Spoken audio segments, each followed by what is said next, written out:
Hey, what is up guys? GuitarRock here, welcome back to another counter-side video. Now there's more updates than I thought we would have this week, which is kind of insane. Now if you guys saw the title, obviously you know what's coming, at least a hint, but there's more to it than you think. Alright, so which kind of surprises me. I thought there's only going to be 1 or 2 characters update, but we're getting like at least 3 to 4, which is crazy stuff. Pretty exciting week for sure, so let's jump into it. Now first things first, if you guys are not aware, as always, maintenance and stuff, Eugene is available for rearm. So we're going to talk about it shortly. Alright, so in terms of how strong she is, as far as I know, she's not exactly meta. Now this is something that might be a shocker to some of you guys. Just think of her as a counter type of Choi Ji-hoon, where she can basically hit the backline in a way, being a... she's going to be modified as well. I think she's no longer a striker, if I'm not mistaken, she's a ranger. So that is one thing to know about Eugene. Also, we're going to have the second act of the event, basically act 4 to 6. So event missions and shop unlocked for the second part, which is cool. We're going to have normal challenge act 5, that will be unlocked as well. Horizon's artifact punch in. Pretty cool. Alright, new classified recruitment, Cold Case Horizon. Finally, she is here. Probability up. So Awakened Horizon is finally here. Dang, I just got like the regular Horizon yesterday. It's insane. It's insane. Now we already got Awakened Horizon. I think for if you miss like 1 or 2 days in the counter pass, some of you guys might even get Awakened Horizon before you might even get Horizon, right? Which is pretty crazy. Alright, new normal recruitment. Shina, probability up. We're going to talk about her.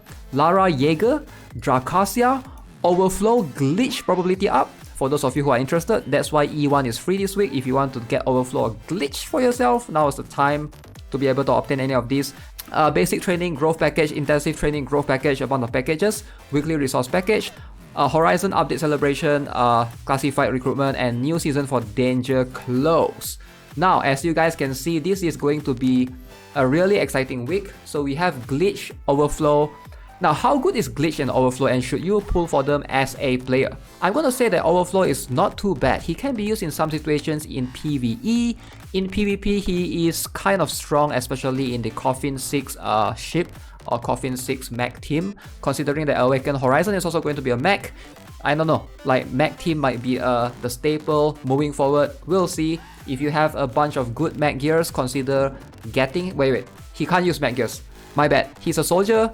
He's a mech soldier, a bit unique, but he's much more of a soldier gears kind of guy. Same applies for Glitch. So keep that in mind. I'm a big fan of Overflow for sure. If you guys have seen me PvP with him, I usually use him in my team. He's really strong. I do think he deserves a spot in everybody's, pool category. Definitely Lara Jaeger and Dracasia, unfortunately I would skip them. Dracasia was buff last week. I think they missed the chance. But to have them probability up, these two are kind of recent characters actually. I don't know why suddenly they have the probability up back. Now Shina, we need to talk about her.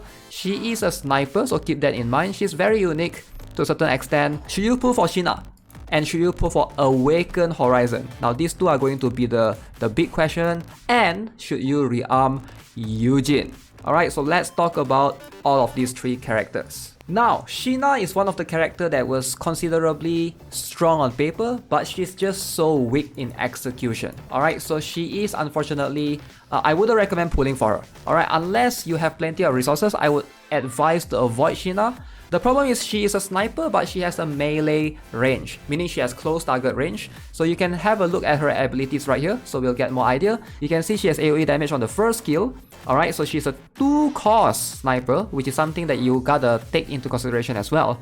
For every 7 crit hits, she generates a musical notes which deals AoE, right? And this will detonate after 4 basic attacks to inflict AoE damage. So this is pretty cool, and she gets a bunch of crit damage as well. Now, the special skill, she steps to do AoE damage as well. She enters perfect evasion state for about 5 seconds after using her skill. As you can see, this has been changed before. She was nerfed slightly, it looks like. And for last but not least, the ultimate skill. So if you apply this, it manages to decrease affected target's attack speed by 10%. So looking at all of this, she doesn't provide anything in terms of PvE, for sure. You don't need her in PvE.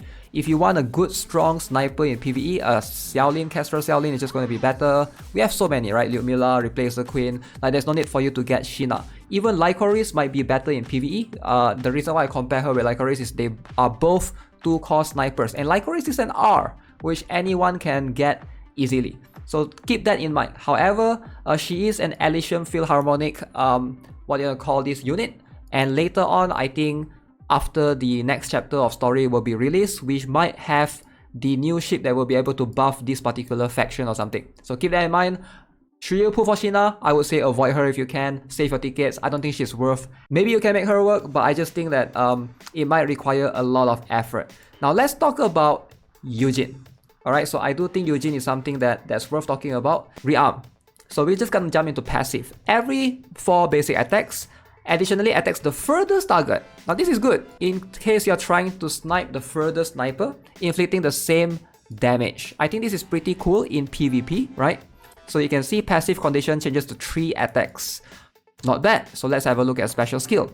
Inflicts surefire damage on the furthest target. Again, a surefire meaning that this will bypass perfect evasion. Instantly kills if the target is a ranger, sniper, or supporter with 30% or less remaining HP. So as you can see in Gauntlet, non-awakened units, this will be changed to 50% or less HP. So she is buffed slightly in PvP. Seals target skill as well for 8 seconds when she used the special skill. However, keep in mind this is on her special skill. The thing with skills like this, it's so strong on paper, right? But if you think about it, if it's on passive skill, it makes sense. That means you will be able to activate it every time. But for this to be on special skill, it needs to be in that condition that you are targeting enemy, right?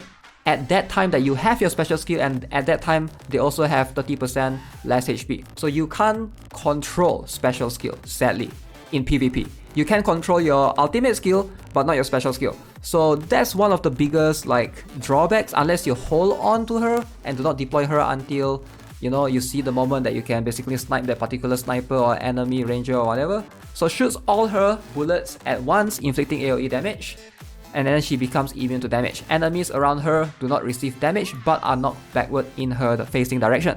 So you can see this is pretty cool. It does quite a number of hits. And the leader skill, let's talk about the leader skill because this is quite important, right? Maximizes crit rate, 85% for 6 seconds upon deployment. Crazy, right? So basically she will have 85% of crit rate. She will almost always crit. Crit damage increase and buff duration increase to 10 seconds upon deployment. For a leader skill, I don't know. It's cool to have crit rate and high crit rate, high crit damage for sure. But compared to Rearm Estarossa, again, this is nowhere as close, right? So I do think she's an average unit at best in PvP. I think there's situations that you can use her for sure. Should you rearm Eugene, right? So that's the key question right here. For free to play, I would say don't worry about her that much. I'm gonna say, right, if we compare Lara Beatrix and Eugene, I feel like Lara Beatrix might be a better unit for free to play to invest in if you don't have much resources of rearm data. But she's an SR, so she's easy to invest into anyways. If you have plenty of shards, sure, you don't lose anything. It's going to consume plenty of your credits, plenty of gold, etc. For me, I'm definitely going to do a testing on her, and we're going to have a much more thorough discussion once I rearm her. But based on what I've seen on her kits and overall, keep in mind to set her as a leader. I feel like her leader skill lacks a little bit of flair to it compared to something like Lara Beatrix Rearm, where she does more overall in terms of her debuff to attack speed and towards enemies crit as well if you max it out. So last but not least, let's talk about Awaken Horizon. Is Awaken Horizon a must pull? This is something that a lot of people come to me and ask. In my opinion, I've made a video about this before. I do think that Awaken Horizon is a much better Awaken unit than Awaken Shiyun. That's just my opinion. And again, Awaken Shiyun is a little bit underwhelming when he was first released. And I don't think Awaken Horizon is going to be that case. She's going to be really strong, granted that if you have the gears for it. She is a mech, so that's something that you want to keep in mind. Now her passive skill, basically she will always deal damage equal to 30% of the target's current HP. Now this is actually quite strong if you think about it, especially for tanky units. Now this is current HP, not max HP, but keep in mind if she has attack speed, it will still deal a lot of damage overall. So she does chunks enemies' HP away. 2-second immunity to damage when passive effect kicks in. On her special skill, she will be able to track down target and basically ignores cooldown and cast skill for targets beyond 6 meters. Now you can see range damage rest plus 30% for 10 seconds when cast. And last but not least, her ultimate skill, right? Increase attack speed by 20% until killed Okay, this is really crazy. Once she casts her what you call this, the ultimate skill, changes the last hit to true damage. Skill grants immunity to all debuffs except permanent debuffs for 10 seconds. She's insane. Alright, she will be very strong in PvE as well. So keep in mind that I think if you're struggling in a lot of the PvE stages, like I think she can be used in raids, I'm not too sure, but for sure in Shadow Palace she's quite strong right there. If you're struggling in any of the Shadow Palace, Shadow Hall, she will be able to be used in the relic dungeons as well if you guys want to. So those are the two like cases that she's really strong, and she's one of the better PvE unit out there as well in terms of, you know, the character rosters that we have access to. So consider pulling for her, especially if you're a returning player. You know, Awaken Horizon, she's quite future proof based on what I've seen as well. Alright, so that's going to be it for this video. I am really excited. I will be doing a live stream tomorrow. Hopefully we get 1 tap for Awaken Horizon. Let me know what you guys think. Are you guys going to pull for Awaken Horizon as well? As always, if you haven't already, subscribe, give this video a like. I'll see you guys in the next one. Have a nice day. Goodbye.